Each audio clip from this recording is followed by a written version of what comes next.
अप्रैल 2026 America और Iran एक बार फिर एक दूसरे के आमने सामने खड़े हैं। ये एक ऐसी कशीदगी है जो पूरी दुनिया को अपनी लपेट में ले सकती है। आइए जरा गहराई में उतरकर समझते हैं कि हालात यहाँ तक पहुँचे कैसे। इस वक्त सारी नज़रें आबनाए हुर्मुज़ पर हैं।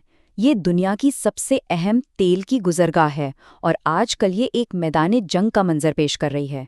कहने को तो जंगबंदी है, लेकिन हकीकत में ये खित्ता एक बारूद के ढेर पर बैठा है। यहाँ एक बड़ी अजीब सूरत हाल है। एक तरफ तो आर्जी तौर पर जंग रुकी हुई है, लेकिन दूसरी तरफ समंदर में फौजी नाकाबंदी भी है और बहरी जहाज़ों को पकड़ने के वाकयात भी बढ़ रहे हैं। ये कैसी जंगबंदी है? और अमरीकी वज़ीर दिफा का ये बयान ये साफ साफ बता रहा है कि अमरीका इस मामले में कितना संजीदा है। ये कोई मामूली धमकी नहीं है, ये इस बात का ऐलान है कि इस समंदरी रास्ते पर कंट्रोल अब अमरीकी बहरिया के हाथ में है। अच्छा, तो ये सब इतनी जल्दी हुआ कैसे? आइए ज़रा पिछले कुछ हफ्तों पर नज़र डालते हैं। 13 अप्रैल को जब बातचीत नाकाम हुई तो अमेरिका ने नाकाबंदी कर दी। फिर समंदर में एक दूसरे के जहाज़ पकड़े जाने लगे। इस कशीदगी के बीच 21 अप्रैल को जंगबंदी में तौसीह तो हुई, लेकिन अब 24 अप्रैल को सबकी नज़रें पाकिस्तान पर हैं, जहां एक आखिरी कोशिश हो रही है। तो सवाल ये उठता है कि आखिर बात मुज़ाकरात की मेज़ से निकलकर इस फौजी मुहाज़राई तक पहुंची कैसे? इसको समझने के लिए हमें थोड़ा पीछे जाना पड़ेगा, फरवरी में, जब मुज़ाकरात का पहला दौर बुरी तरह नाकाम हुआ था। तो मसला दरअसल ये था, दोनों तरफ के मुतालिबात में ज़मीन आसमान का फ़र्क था।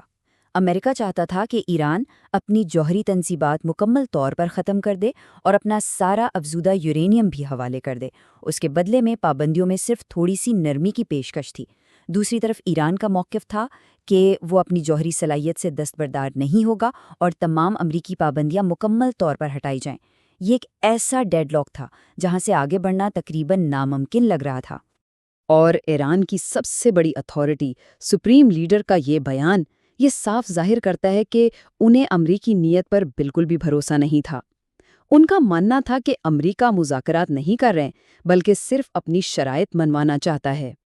लेकिन ये कहानी सिर्फ एटमी प्रोग्राम की नहीं है, इस तनाज़े की जड़ें इससे कहीं ज़्यादा गहरी हैं। आइए देखते हैं कि ईरान के लिए और क्या कुछ दांव पर लगा है। देखें, जौहरी प्रोग्राम के अलावा भी ईरान के लिए 3 चीज़ें ऐसी हैं जिन पर वो कभी समझौता नहीं करेगा। एक, उसका बैलिस्टिक मिसाइल प्रोग्राम, जिसे वो अपने दिफा की ज़मानत समझता है। दूसरा, खित्ते में उसके हिमायत याफ्ता ग्रोहों का नेटवर्क, जो उसे मशरिक़ हुस्ना में असर रुसूख देता है। और तीसरा, आबनाए हुर्मुज़ पर कंट्रोल, जो एक बहुत बड़ा माशी और स्ट्रैटेजिक हथियार है। ईरान के लिए इनमें से किसी भी चीज़ पर पीछे हटना अपनी सलामती पर समझौता करने के बराबर है। और ये सिर्फ कोई बयान नहीं है, ईरान के हिमायत याफ्ता एक इराकी ग्रोह की तरफ से ये खुली धमकी है, जो ये बताती है कि अगर जंग छिड़ी तो ये सिर्फ ईरान और अमेरिका तक महदूद नहीं रहेगी, बल्कि पूरे खित्ते में फैल सकती है। तो अब वापस आते हैं आज के दिन पर और पाकिस्तान में होने वाली उस आखिरी कोशिश पर, जहां सिफारतकारी शायद अपनी आखिरी सांसें ले रही है। अब सबकी नज़रें इस एक सवाल पर टिकी हैं, क्या इस्लामाबाद में होने वाली ये बातचीत एक बड़ी जंग को रोक पाएगी? यहाँ तक पहुँचने का रास्ता भी कोई आसान नहीं था। कुछ दिन पहले तो ईरान ने साफ साफ बातचीत से इनकार कर दिया था। ऐसा लग रहा था कि सिफारतकारी का दरवाज़ा हमेशा के लिए बंद हो गया है। लेकिन फिर अचानक, सिर्फ चंद दिन बाद, पर्दे के पीछे कुछ फ़ोन कॉल्स हुईं और सूरत हाल एकदम बदल गई।